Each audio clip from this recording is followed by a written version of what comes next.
Olá, meu nome é Mayra Massulo e esse é o PPM, o podcast da Glu, em parceria com a produtora Mr. Pink, que fomenta discussões sobre produção no mercado audiovisual publicitário.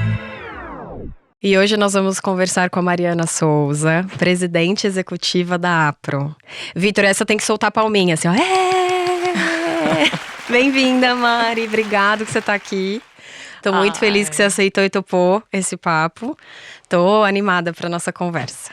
Delícia, Má, obrigada a você pelo convite, pela oportunidade e todo o time aqui que te ajuda a botar de pé esse podcast. Muito obrigada, fiquei super feliz com o convite também. Sim, tô feliz que você tá aqui, essa galera é muito maravilhosa. Má, como todo convidado, queria que você contasse pra gente um pouco da sua trajetória, porque é engraçado como algumas trajetórias as pessoas acabam na publicidade, na produção, e algumas não, as pessoas queriam, já se apaixonaram por isso desde cedo e foram trabalhar com isso e foram atrás e tudo mais. Então queria saber como que foi pra você esse mundo, assim, chegar que hoje tudo bem, Apro, mas até agora, até aqui, como que tudo começou? Ah, legal. Bom, minha trajetória não é nada óbvia, eu diria. Eu adoro. Enfim, eu sou de Brasília, né, Má? Eu fui criada em Brasília, filha de funcionários públicos, né? Então, na minha família, todo mundo vem daquela trajetória de concurso público e carreira pública, enfim. E eu tive a minha mãe, que trabalhou a vida inteira com diplomatas, né? Então, com aquele universo Itamaraty, sempre fiquei encantada com aquele universo Rio diplomata Branco, chiquérrimo e tal. Então, me via muito naquela função, né? Porque eu via lá, enfim, os almoços e jantares e as conversas. Então, esse universo do Itamaraty sempre me seduziu muito. E aí eu fiz a minha primeira graduação em Relações Internacionais. Então, sou formada em Relações Internacionais. E aí, caí no meu primeiro estágio, tive uma breve experiência no Itamaraty, no MRE. Bem no Itamaraty, que legal! Bem no Itamaraty, mas foi muito, muito engraçado, porque aí eu falei, puxa, vou dar meu primeiro pontapé para esse universo que eu quero seguir, né? E, cara, eu fui, tipo, não é isso, né? Aquela coisa de funcionário público, de joga caneta, tipo, 6 horas da tarde, os trabalhos que não tinham fim, eram só processos, entendeu? E eu não me sentia completa ali naquele universo, e para mim foi super frustrante, enfim. E aí, logo naquele período ali, enfim, abriu um processo de seleção para também estágio no Sebrae Nacional. Aí eu falei, puxa, Sebrae é muito legal, né? Adoraria entrar no Sebrae. E aí fui cheia de, né, ansiosa e querendo que aquilo ali fosse pra frente e tal, enfim. Não foi pra frente, não passei Amo. No processo de seleção do Sebrae, foi meio triste, mas tudo bem, vambora, vamos ver o que tem de oportunidade. E aí abriu uma vaga na Apex, que é a Agência do Governo de Promoção das Exportações. E ali foi o meu início, né? Enfim, passei no processo de seleção. Ali eles têm várias áreas dentro da Apex, né? Porque eles lidam com 120 setores da economia brasileira, enfim, agronegócio, setor de tecnologia, fashion, beauty, enfim. E ali eu caí nesse universo da economia criativa, que eles estavam recém criando essa área de economia criativa. Eu tive a oportunidade de trabalhar com projetos relacionados a essa área, então cinema, TV, artes plásticas, enfim, música. Então foi um processo de muito aprendizado para mim ali, né? Comecei meu estágio, me apaixonei pela agência, porque eu acho que faz um trabalho brilhante, enfim. Foi muito legal. Tive um processo de contratação ali, enfim, passei uma temporada na Apex. E aí veio esse convite na época da Sônia, que era a nossa diretora executiva. Ela falou, puxa, Mari, você é nova, por que você não vem para São Paulo? Aqui tem tanta coisa bacana para você conhecer e tudo mais, enfim. E eu fiquei com aquela pulga atrás da orelha, né? Eu falei, será que vai, que não vai, enfim. E aí a gente, na época, estava com uma das nossas gerentes saindo de licença maternidade. E aí ela precisava de alguém para ajudar a tocar o projeto. E aí ela falou, puta, vem, passa 6 meses aqui. Aí aí você vê, né, se você gosta ou não, se você consegue um outro lugar, enfim. Abandonei a Apex, saí, vim para São Paulo, comecei com esse processo para cobrir umas férias. E foi muito legal, adorei, assim, fui super bem recebida, me identifiquei ali com esse dia a dia, né, enfim, fui, né, a trabalhar nesse primeiro momento especificamente no Projeto Filme Brasil, que é o projeto que a gente tem, que é o braço internacional, né, da APRO em parceria com a Apex, e me encantei, aí fui ficando dali, fui contratada, né, para ser assistente, aí depois eu fui contratada para ser gerente executiva do projeto, e aí há 3 anos atrás eu recebi esse convite para ser presidente executiva da APRO, que também foi uma coisa que para mim não fazia muito sentido, né? Porque é isso, eu sempre gostei muito desse universo internacional. Obviamente, quando eu caí na APRO, senti essa necessidade de correr atrás um pouco para entender esse momento de publicidade, de produção, enfim. Então, fiz uma pós na SPM, na área de gestão de negócios de entretenimento, enfim. Fui atrás um pouco para entender melhor, né, esse universo. Mas sempre muito olhando para o mercado internacional, que era onde eu entendia, eu entendo até hoje, que é onde eu posso contribuir da melhor maneira mais possível. forte. Bate mais forte. Eu acho que tem uma coisa de promover o Brasil e os nossos talentos e a criatividade, assim, que me brilha os olhos, sabe, no fim do dia. E eu acho que o trabalho é um pouco sobre isso, né? E aí, quando eu recebi o convite, Paulo Schmidt, nosso ex-presidente, enfim, ele passou 3 meses no meu pé, tipo, Mária, você. Eu falava, meu, não tem nada a ver comigo, Paulo. Vai atrás de outra Paulo, me pessoa. deixa em paz, para. Exato, não sou eu essa pessoa. Não sei se eu tenho esse perfil, né? Porque eu acho que as habilidades para estar hoje na linha de frente da APRO são um pouco mais desafiadoras, né, do que esse universo Filme Brasil, principalmente porque tem uma questão ali muito de negociar com os sindicatos, enfim, que era um lugar que eu não me sentia ali naquele momento apta para estar. Mas aí ele, não, eu vou estar aqui na retaguarda, o que você precisar, enfim, e recebi o apoio de vários membros lá do nosso conselho. Enfim, eu falei, tá bom, então vamos fazer o seguinte, vamos fazer um teste. Vamos fazer um teste, 6 meses de teste, a gente entende se eu, né, vou me adaptar e se vocês gostam do meu estilo de trabalho, enfim. Vamos entender se faz sentido para todo mundo esse lugar. E foi muito louco, Má, porque eu aceitei. Fui. E aí veio a pandemia. Putz. Porque aí veio a pandemia e aí, tipo, o mercado internacional, né, não existia mais. Eu falei, cara, às vezes o destino, ele coloca as coisas na nossa vida, né, de um jeito que a gente só faz sentido depois, né? E aí todo o desafio que a gente teve de voltar com os protocolos, de negociação, enfim. Eu lembro que até o próprio Mário Peixoto falava, meu, esse seu dom, assim, de conseguir dialogar com as pessoas, né? Enfim, é tão importante, sobretudo para esse momento da pandemia, né? Que a gente teve esse lugar aí de muito embate, né? E todo mundo com medo, enfim.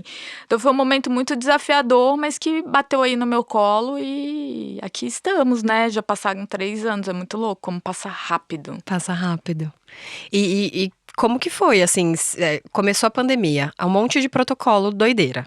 Porque o louco é que quando você assumiu a cadeira, vamos pensar no antigo normal, no novo normal, era isso, era presencial, ia ter um processo talvez de adaptação ali, de entender, das produções acontecendo, mas aí de repente mudou tudo.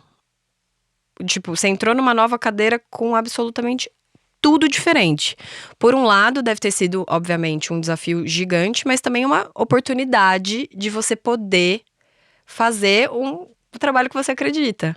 Então, como que foi isso, assim, pra você, assim, falou, beleza, vou testar isso aqui ou não?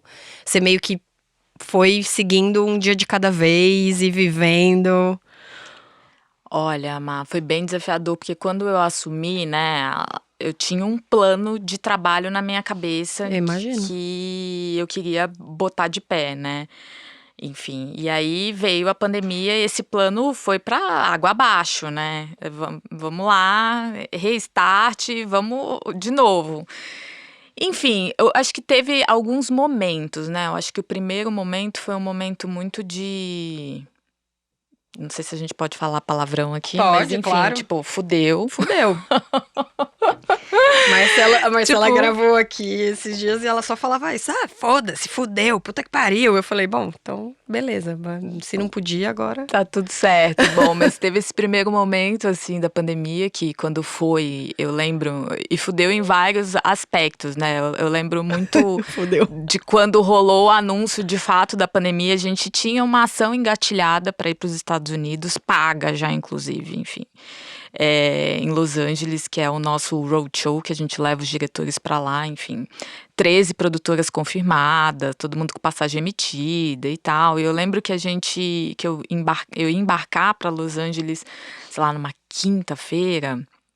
E aí, na quarta-feira, o governador do estado da Califórnia decretou estado de emergência. E aí, o Matheus, que é o nosso jurídico, que é um cara muito bacana, e super low profile, não se mete nessas coisas. Eu lembro dele entrando na minha sala falando, Mari, olha, normalmente eu não me meto nesses assuntos de eventos, mas eu tô aqui como jurídico, eu preciso te alertar. Eu acho que a gente tem que cancelar esse evento. Daí eu olhei pra cara dele, mas tá tudo pago. Como é que a Mas gente por vai que fazer cancelar? isso? Cancelar? Não é só uma gripe, né? Ele falou, não, Mari, assim, liability nos Estados Unidos é uma coisa muito séria. Então, qualquer coisa que aconteça com qualquer uma De das vocês. pessoas que circulem ali no evento, né? Enfim, dentro né, que a gente monta um evento lá, é responsabilidade nossa. Então, responsabilidade nossa com multa, com processo. Imagina, em outro país, essa conta eu não sei estimar, mas eu imagino que seja uma conta muito alta. Então, Altíssimo. talvez seja mais prudente a gente cancelar, e ainda que, embora que a gente pague uma multa e tal, E mas tenha também uma conta, que ia ter. É o se correr o bicho pega, se ficar o bicho come, porque ia ter uma questão. Total. E ali ele falou, talvez seja uma conta com uma maior previsibilidade, né, pra gente, do que essa que ninguém sabe o que vai acontecer. E, de fato, acho que foi a melhor decisão que a gente tomou ali naquele momento, porque logo depois, assim, os aeroportos fechados, a gente ouvindo notícia. São Paulo também decretou fechou. logo na sequência, enfim. Então, foi bem emblemático esse período. A gente teve esse primeiro momento, que foi o momento dos cancelamentos de filmagem, que foi aquele puta que pariu, né? Os clientes não queriam pagar, as agências brigando, Nossa. o seguro sem querer bancar, enfim. Então, a gente tentando entender como é que a gente ia direcionar, né, as pessoas naquele momento. Todo mundo te ligando, falando, o que que eu faço? O que eu faço? Não sei nem o que que eu faço. Pandemia, a seguradora sem querer cobrir as coisas que estavam inicialmente previstas, enfim. Então, foi um caos na Terra. Caos. Esse primeiro, acho que os primeiros 15, 20 dias ali foi bem caótico. E aí, depois, a gente olhou e falou, bom, vamos ter que lidar com isso. Esse é um problema que, né, de mais longo prazo do que a gente imagina. E aí a gente começou a se debruçar para entender processos, né? Puta, Estados Unidos, o que eles estavam fazendo, Reino Unido, o que eles estavam fazendo. O pessoal da Ásia, engraçado, eles foram muito mais proativos nesse sentido. Eu lembro um dos primeiros protocolos que a gente recebeu foi, se não me engano, da Tailândia, mas veio de um país asiático, então a gente, enfim, bebeu muito dessa fonte de entender o que eles estavam falando, os protocolos e tal. E aí eu tinha um olhar e falava, a gente consegue, né, ter um letramento sobre clima, né? Porque a gente tem que lidar com meteorologia o tempo todo. Então, os produtores conseguem ter um letramento sobre isso. Agora, letramento sobre medicina, pandemia, pode, não pode, segurança, né? Enfim, de trabalho. Eu falei, não, gente, a gente precisa também ter uma equipe multidisciplinar que consiga nos ajudar também nessa parte, né? Porque a gente está lidando com saúde, com a vida das pessoas, enfim.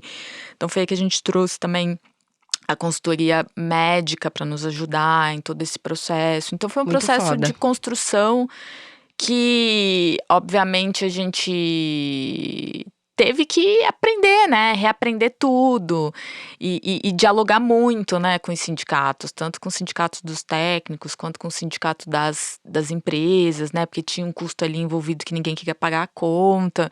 Enfim, foi um processo de negociação de muitas frentes, mas eu acho que a gente conseguiu fazer um trabalho muito legal que permitiu que a gente tivesse uma segurança, né, para voltar a trabalhar naquele período. Não, mas eu queria voltar, na verdade, porque quando você veio pra São Paulo, Filme Brasil e tudo mais, teve o projeto do Free the Bid, que agora é Free the Work, que surgiu antes da pandemia e que foi um encontro com a Mari, que você estava até comentando um pouco antes da gente começar a gravar, que eu queria saber como foi isso. Porque vem muito desse seu desejo, da sua vontade de mostrar, já era, né? A Filme Brasil já era um pouco isso dos talentos, de levar pra fora e tudo mais. Mas que olhou muito mais pra isso, né? Pra diversidade, pra mulheres, que é o que muito me interessa. E eu queria muito ouvir um pouco desse encontro, assim, como que foi essa, sabe, a vontade desse projeto, quando você recebeu, quando vocês criaram não, né, eu digo, mas trouxeram esse projeto pra cá, né, olharam pra ele e falaram, vamos fazer isso aqui também, e olharam para os nossos talentos, que começou com as mulheres, mas a hoje é muito maravilhoso. Então, como que foi tudo isso, Má? Esse é um projeto, assim, essas pautas, né, sociais, eu acho que são o que me move, né, todos os dias. Eu falo, obviamente a gente tem um trabalho dentro da APRO, que é super importante, mas eu falo, gente, toda vez que eu tenho a possibilidade de poder falar sobre isso, me enche de amor, assim, porque eu gosto muito. Enfim, o Free the Work, na época, Free the Bid, foi um encontro super especial também, eu acho, nesse processo todo. Lá atrás, quando foi criado o Free the Bid, a Alma Horrell, que é a diretora, fundadora do movimento, uma israelense maravilhosa que mora nos Estados Unidos, enfim.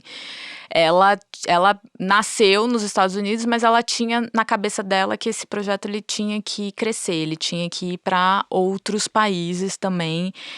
Enfim, isso tinha que ser uma rede, né, internacional de apoio, né, à promoção desses talentos.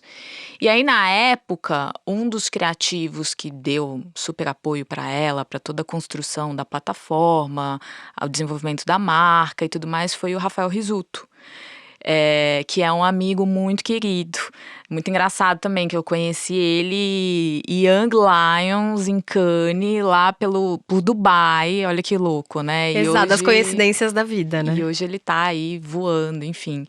E o Rafa, na época, chamou ele de Recifolia, que ele é de Recife. Amo. O Rafa, na época, conversando com a Alma, né, e ela com essa ideia de ampliar, né, a atuação para outros países, ele me indicou no Brasil para ela conversar e eventualmente tocar esse projeto aqui. E eu lembro que a gente teve uma reunião em Los Angeles, onde a gente se conheceu, e ela me convidou para poder apoiar o projeto e ser uma das embaixadoras, enfim. E aí eu abracei aquilo ali, falei, lógico, com certeza, quase chorando de emoção. Que bom, que lindo. Sim, você pensar em mim, enfim, foi emocionante. Mas eu tinha essa consciência de que, cara, eu não sou diretora. No fim do dia, eu acho que tem dores e tem um lugar de fala que é diferente, né? Eu tô aqui, eu vou ajudar e é o que eu faço, né? Boto de pé, porque as diretoras, como você convive lá com as Magnólias, não tem tempo, né? E aí começa a fazer uma coisa e se emenda em outra e a coisa acaba ficando um pouco esquecida. E a gente, eu sou super metódica, né? Com processos, prazo, cronograma, enfim. E tem que ser, como tudo, né? Porque senão não vai. Pra conseguir caminhar. Pra caminhar. E aí, naquele momento, eu falei, cara, eu consigo contribuir e vou contribuir muito, mas, obviamente, eu acho que pro Brasil a gente precisa de uma diretora pra estar à frente disso. E hoje eu não enxergo ninguém a não ser a Mari Youssef pra estar nesse lugar. E aí ela falou, não, Mari, se você acha que é ela, a gente chama ela e vambora. A gente faz esse time aí, Brasil, e toca o baile.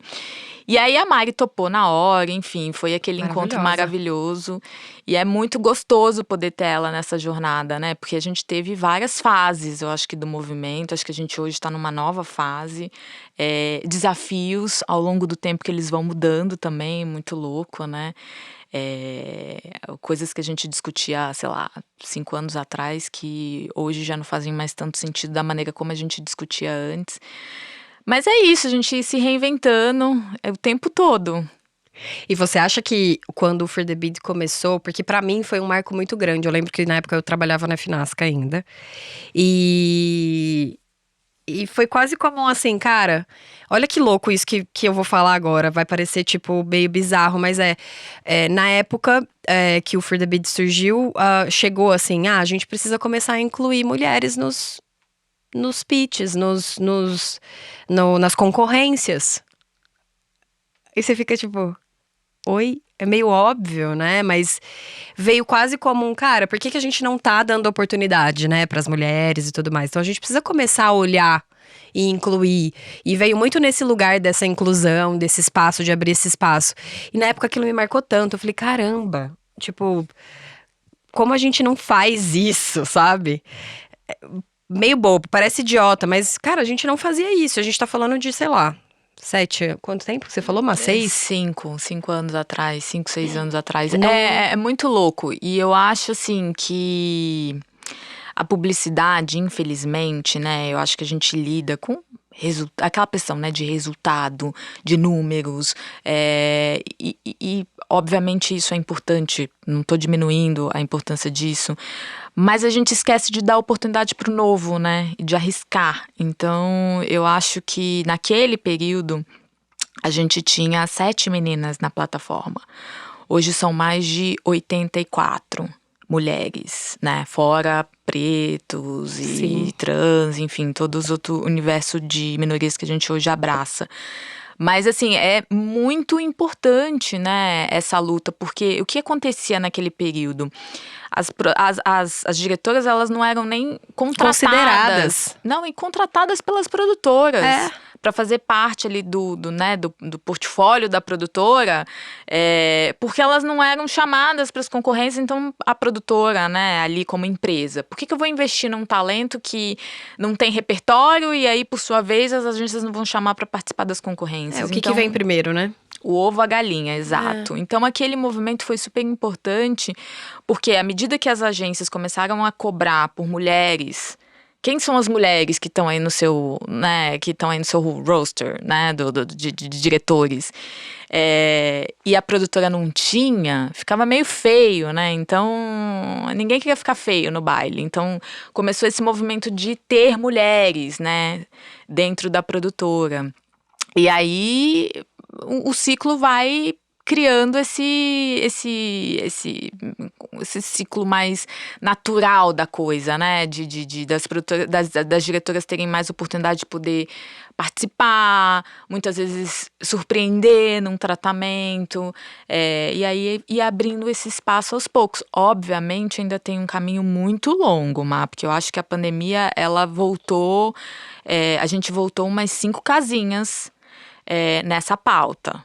Principalmente de diversidade. A gente voltou 5 casinhas nessa pauta. Fato. Isso a gente vem discutindo muito forte com as agências, com os clientes, porque realmente a gente precisa trazer o discurso para a prática, né? Porque se fala muito em ESG hoje, e pouco se aplica o ESG na prática. Então a gente vem falando que precisamos olhar com mais atenção para essa questão de inclusão, porque realmente a gente parou ali um pouco nesse movimento.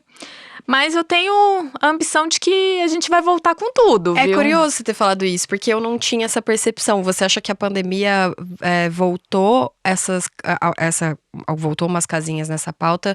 Em que sentido? A galera parou de considerar? Tava vindo num movimento que a galera tava considerando, de repente isso parou de acontecer? Eu acho que tem vários fatores aí na mesa. Eu acho que um primeiro é os orçamentos, né? Eu acho que você que tá indo mais no dia a dia, talvez você possa até falar disso melhor do que eu. Não quero falar disso. Os orçamentos cada vez mais enxutos. Uhum. Os projetos continuam, tem um volume de projetos, mas a gente tem um volume de produtoras e de talentos maior, né? Aí na mesa, no mercado, enfim. E aí a concorrência acaba ficando muito mais acirrada. E por outro lado, a gente vê uma pressão por números muito maior do que antes da pandemia. Então, as agências, eu acho que elas estão num lugar de pressão para gerar resultado, o que acaba deixando todo mundo um pouco mais receoso de arriscar no novo. Então, assim... Faz muito sentido isso que você tá puxa falando. vida, né? Muito. Caramba, eu tenho esse orçamento tão enxuto, pouco trabalho rolando aqui, consegui emplacar esse filme no cliente, portanto, vou apostar num talento que nunca fez, sei lá, carro? Really? Então tem um lugar ali, um pouco de desconforto, que eu acho que a pandemia ela acabou deixando isso um pouco mais latente, né? Enfim... Acredito que agora, com a retomada, né, das produções, enfim, a gente vê essa possibilidade de ter comerciais nos streamings. Eu acredito que vai ter uma retomada dos comerciais mais, né, parrudos de novo, né? Então eu tenho essa ambição de que a gente vai voltar a ter esses trabalhos aí com mais volume, né? Para dar uma oportunidade para todo mundo, enfim. Porque eu sinto que a gente tá num momento meio de muita pressão de todos os lados, sabe? Ainda tá, né? Porque apesar de tudo, é isso, a pandemia agora é o pós-pandemia, né? A gente viveu a pandemia e agora ainda tem algumas coisas do pós-pandemia que a gente tá vivendo. E essa realidade que você trouxe de verba e de pressão e de resultado é uma coisa que também sempre teve, mas acho que agora tá num momento, assim, estranho. Porque muita coisa também mudou na pandemia. Os anunciantes, a maneira como eles anunciam, a maneira como eles fazem a propaganda mudou um pouco para alguns setores, eu acho. Que antes a gente fazia de um jeito mais, tradicional, propaganda, roteiro e filme. E na pandemia, muita coisa mudou. Tipo, vou fazer de um outro jeito aqui, sei lá, principalmente a parte da moda, eu acho. Começou a fazer de uma outra forma que não necessariamente talvez anuncie mais. Então, e agora? Como fica? E tá todo mundo entendendo, mas é muito louco. Eu não tinha realizado isso que você falou do novo talento, de dar uma oportunidade. E é muito verdade. E ao mesmo tempo a gente volta nessa casa, porque a gente tá falando de 5 anos, é muito pouco tempo. Eu tô um pouco chocada com essa informação, assim. Não tinha realizado que é tão pouco tempo. É muito pouco tempo. É pouco tempo e é isso, né? É pouco tempo para uma mudança que o mundo tá vivendo, né? O mundo tá vivendo, Agora... Alguns mais avançados do que outros. Exato. Mas eu acho que essa é uma agenda que não tem volta. E é o que eu venho dizendo para todo mundo, assim, que eu tenho oportunidade. Eu falo... Eu hoje, por causa de Filme Brasil, a gente circula muito fora, né? E eu vejo os países mais desenvolvidos hoje cobrando e pedindo certificações das produtoras, né? Certificação de maioria feminina, certificação da presença de profissionais pretos em posição de liderança. Sim. Enfim, e essa questão do ESG para as grandes corporações é muito importante porque eles são avaliados na bolsa por causa desses índices, né? Então, é o que eu falo, gente, não basta parecer certo. Tem que ser, de fato, comprovado, real e oficial. Porque eu sinto também que no nosso mercado, às vezes as pessoas ficam naquela ânsia de fazer, né? E vamos lá, vamos fazer e tudo mais. Mas assim, o salário, bom, hoje a gente bota a pessoa aqui, depois a gente olha o salário para ser igual ao do homem. Então tem essa coisa... E, cara, a hora que você fala de certificação... Entra em um outro lugar. Não dá pra fingir que você tá fazendo certo. Você tem que fazer certo real. Então, eu vejo isso nos mercados mais maduros e certamente isso vai acabar batendo aqui no Brasil para toda essa pauta ESG, né? Também quando a gente fala de questões voltadas aí à parte de meio ambiente, enfim. Então tem toda uma preocupação lá fora hoje, não só de fazer, mas de certificar, que eu acho que aqui vai bater forte, assim. Então a gente lá na APA tem tentado estimular que as produtoras façam isso de um jeito mais orgânico, para que quando vier, né, esses pedidos de certificação já esteja todo mundo meio preparado no caminho, pelo menos, para poder fazer, sabe? A gente está agora nesse momento desenvolvendo uma cartilha.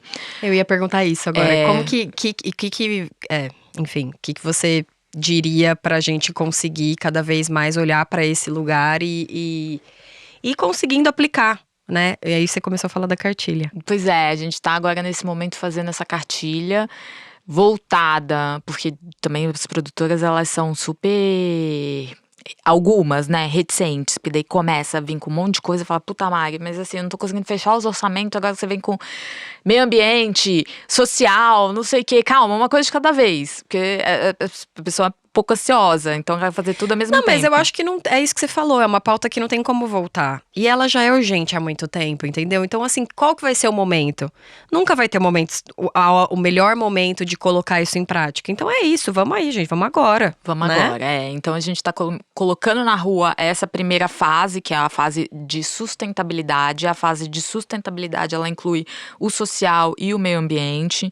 Então eles estão caminhando um pouco juntos. E aí a gente vai, enfim, estamos desenvolvendo uma calculadora de carbono para que as produtoras consigam ter um pouco de previsibilidade do quanto que o impacto disso nos orçamentos, enfim.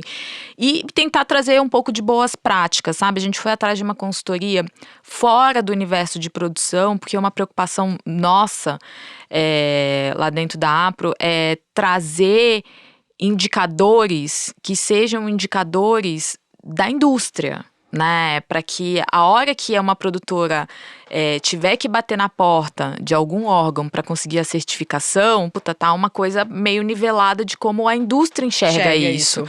Porque às vezes o nosso mercado ele é tão peculiar em tantos aspectos que a gente esquece de olhar que tem padrões que a gente não consegue mexer, né?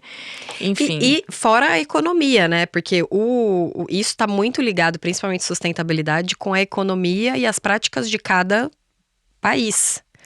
Então, mesmo indo fora, entendendo como funciona fora, tem uma coisa totalmente conectada ao Brasil, como a gente faz, quais são as nossas práticas, incentivos, enfim, que é também um desafio. Com certeza. É um desafio. Com certeza. Conseguir combinar aí essas duas coisas, né? Trazer boas práticas de fora, sim, mas de que maneira que isso pode ser refletido aqui no Brasil, implementado aqui. Então, é um pouco do nosso desafio, conseguir traduzir isso, né, para nossa realidade.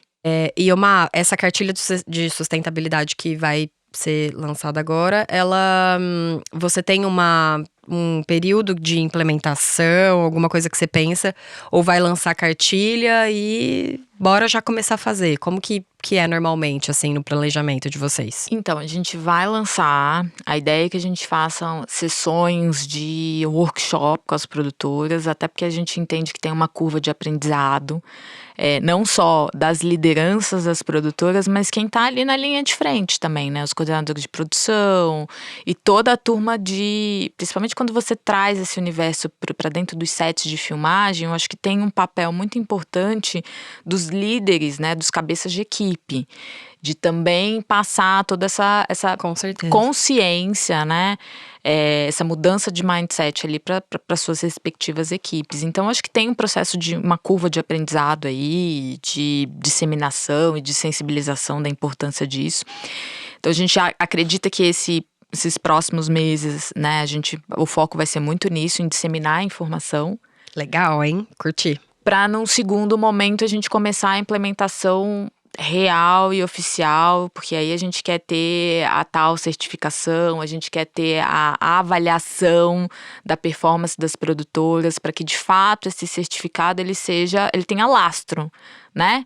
Então eu acho que essa é a nossa preocupação, mas esse num segundo momento, aí já falando de 2024, enfim, a gente quer trazer isso para dentro do dia a dia da APRO, sabe? A gente tem um comitê específico, formado por profissionais que vão estar ali, quase uma auditoria, vamos dizer assim. Sim. Aleatória, enfim, a gente está entendendo como é que vai ser esse comitê, mas para que a gente tenha esse lastro, porque no fim do dia é uma coisa que me preocupa muito na APRO, ter lastro nas coisas que a gente fala, sabe? Não ser um discurso vazio. Não ser uma coisa que a gente só fala e ninguém aplica. E é complicado, né? Porque no fim das contas é isso. A Apro, ela tá ali para nos ajudar e dar todo esse respaldo. Mas também no fim do dia é uma escolha de cada dono de sua produtora, né? E é uma coisa que cada um tem que ter uma conscientização de fazer. Mas é isso, assim. Como Apro, né, como esse lugar de dar esse respaldo e trazer tudo isso, e trazer essa cartilha, vocês precisam em algum momento ter meio que essa auditoria mesmo, né? Total, Mai, é uma coisa que a gente vem fortalecendo muito essa imagem da Apro no mercado. Eu acho que esses últimos anos a gente conseguiu fazer isso, né? Hoje eu acho que os clientes, as agências têm um respeito maior, né, por esse selo. E a gente preza muito por isso, né? Tanto o processo de filiação de novas produtoras, a gente é muito rígido no sentido de vamos ver o background dessa produtora, entender se cumpre todos os protocolos e convenção coletiva e tudo que as formalidades e regularidades do mercado. Então a gente checa, tipo, nada consta dos sindicatos, Ancine, enfim, para que a gente de fato tenha produtoras que estejam na mesma página dos nossos associados. Então a gente tem esse cuidado. A gente convida algumas produtoras a se retirarem da Apro.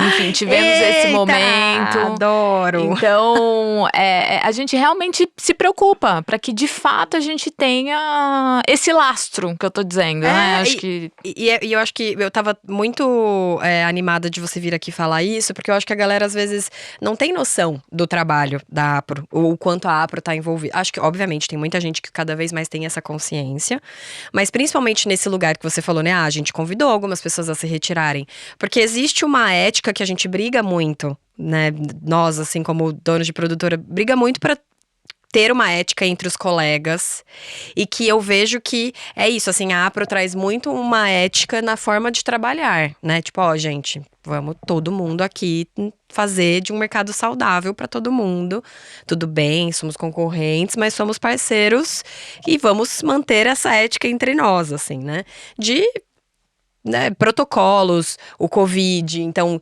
quando você falou do Covid, então vamos todo mundo usar essa cartilha aqui, trabalhar desse jeito que vai ser bom pra todo mundo e tal. E é um respaldo que a gente sempre quis ter, mas que na hora que chega, nem todo mundo quer cumprir. É muito louco, né? Todo mundo quer, mas aí a hora que chega, você fala, mas você não queria um respaldo? Aí tem aqui uma cartilha de sustentabilidade, mas você não quer botar em prática.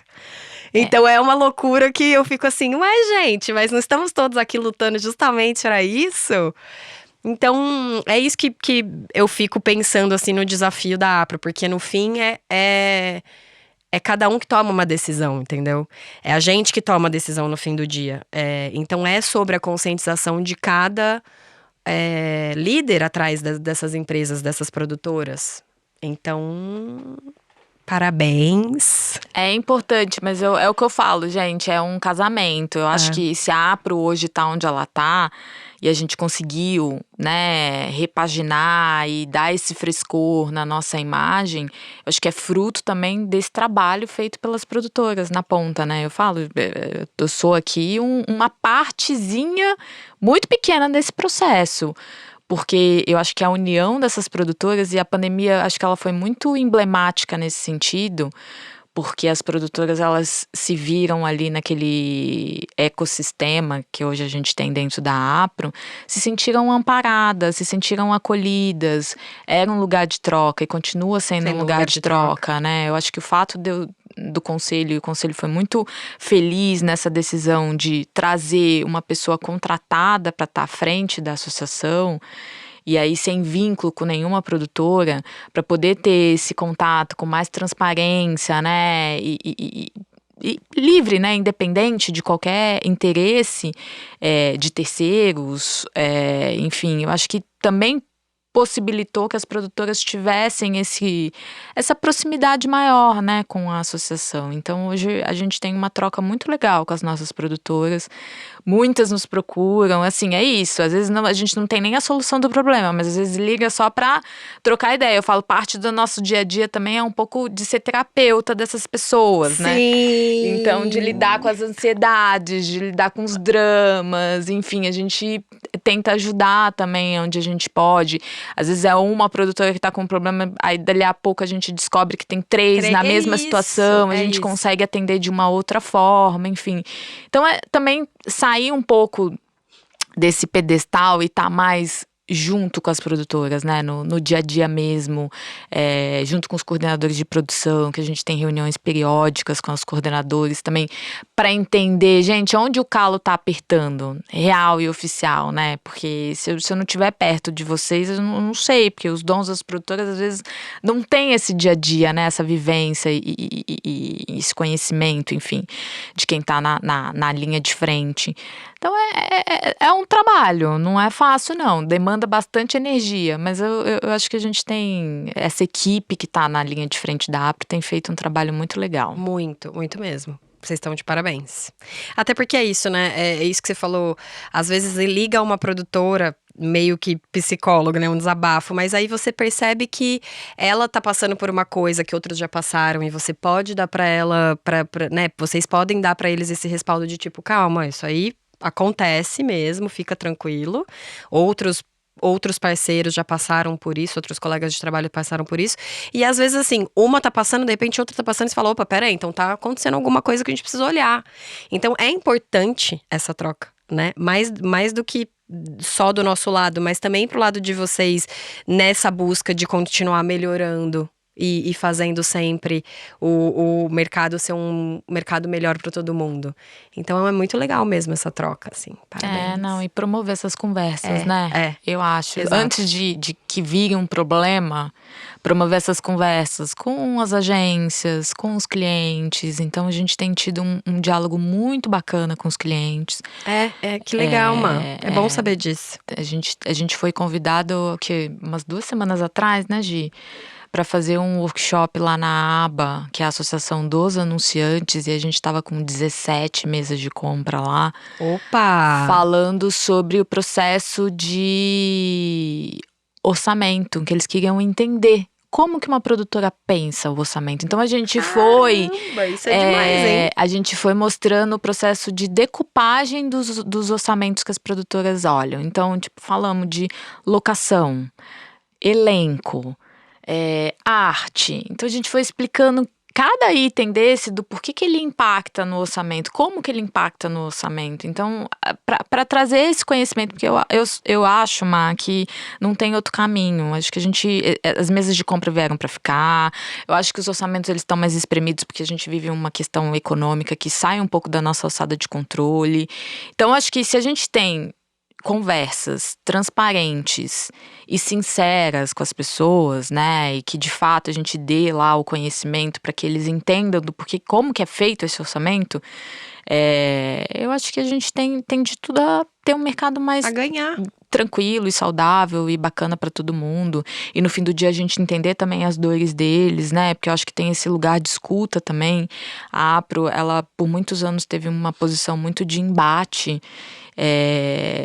de briga, né, de defesa dos interesses dos associados, que eu acho super válido, mas hoje em dia eu acho que o mercado ele não comporta mais, né, acho que o mercado ele precisa desse diálogo muito franco, muito honesto e sabendo que a gente vai ter que negociar e a gente vai ter que ceder e eles vão ter que ceder e assim a gente vai caminhando, né, eu acho que um ajudando o outro.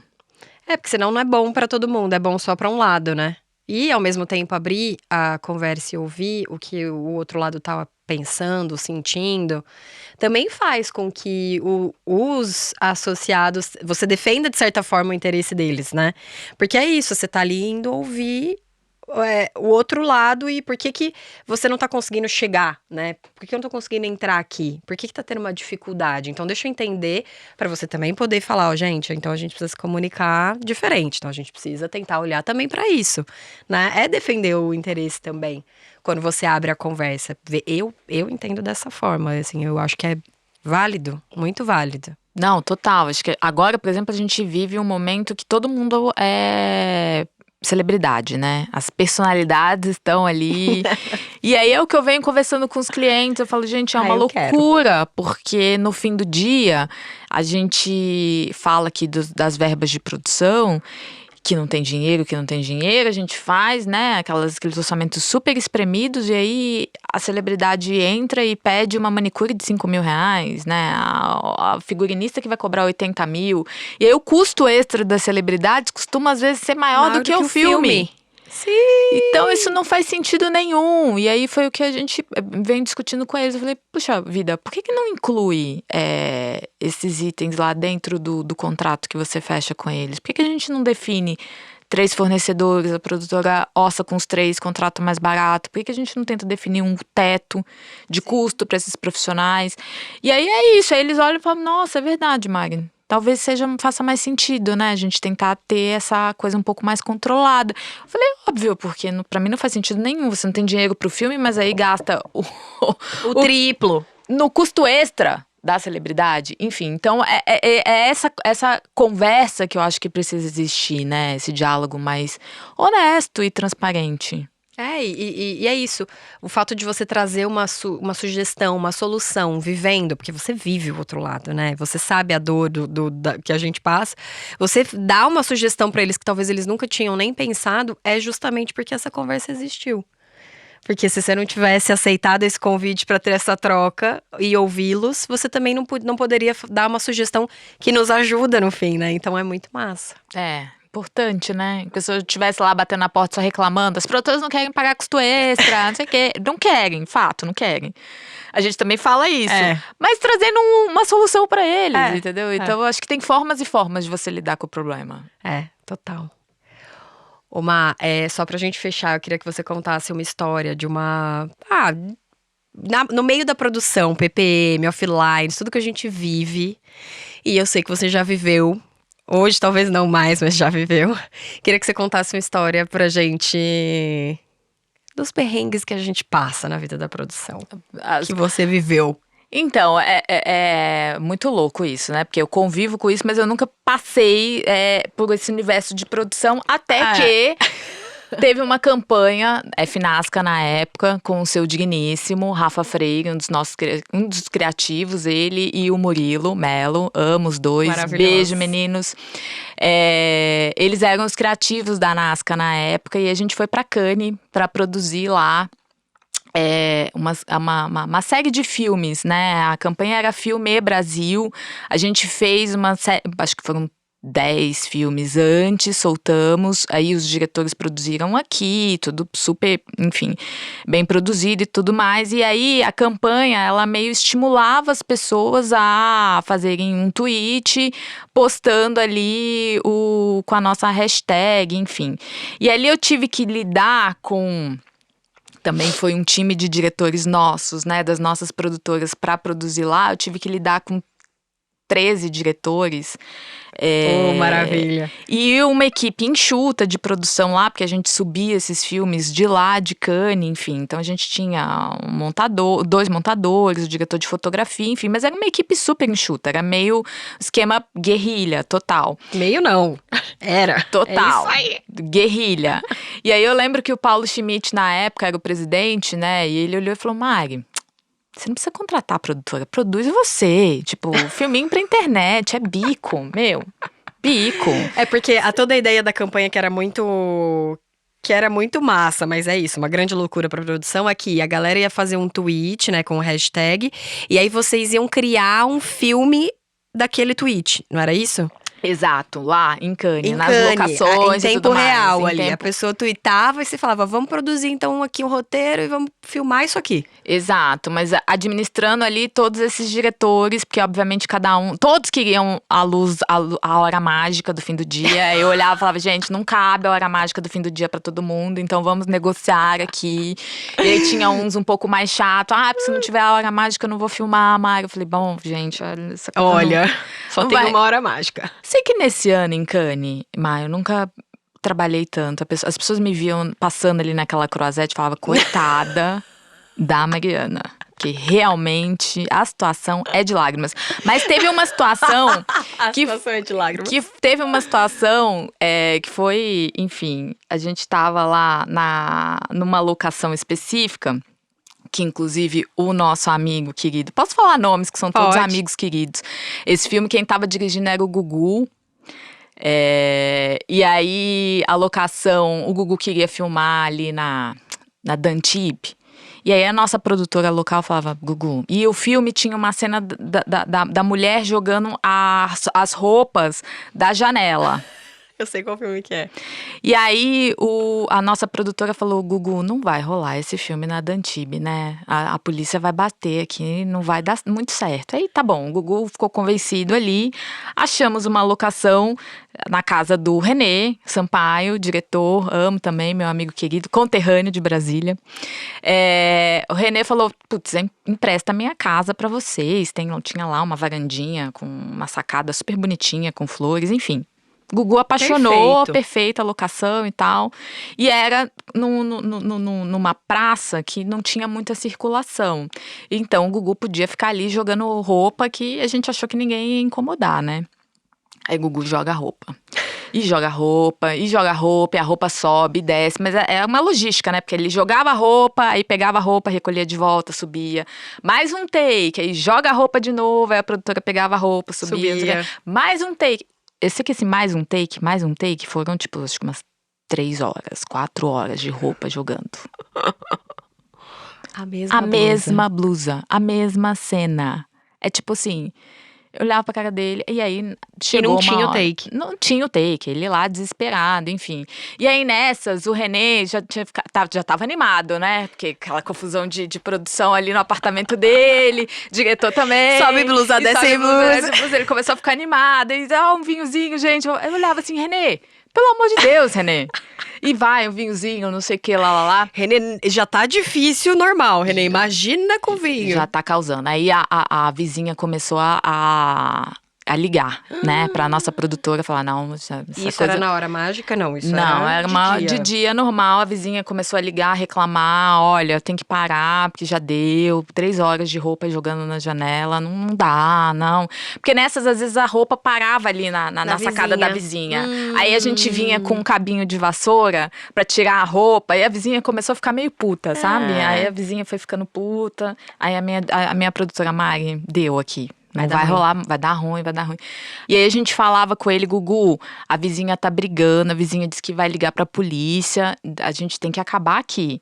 Tá bom, Mari, é o último take, prometo. Aí, olhando pra minha cara, tipo assim, entendi o recado. Volta de novo, mas o Gugu a gente não tinha combinado que ia parar agora. Não, Mari, mas a blusa precisa cair aberta, assim, que não caiu ainda. Enfim, sei que a vizinha ligou pra polícia e no meio do caminho o Renê falando pra não adiantar a arte não se apressa, Mari. Eu falei, mas que arte, Renê? Pelo amor de Deus. Aí eu lidando com o Renê e com o Gugu, os dois ali no meu pé, foi um pandemônio. Mas a polícia chegou?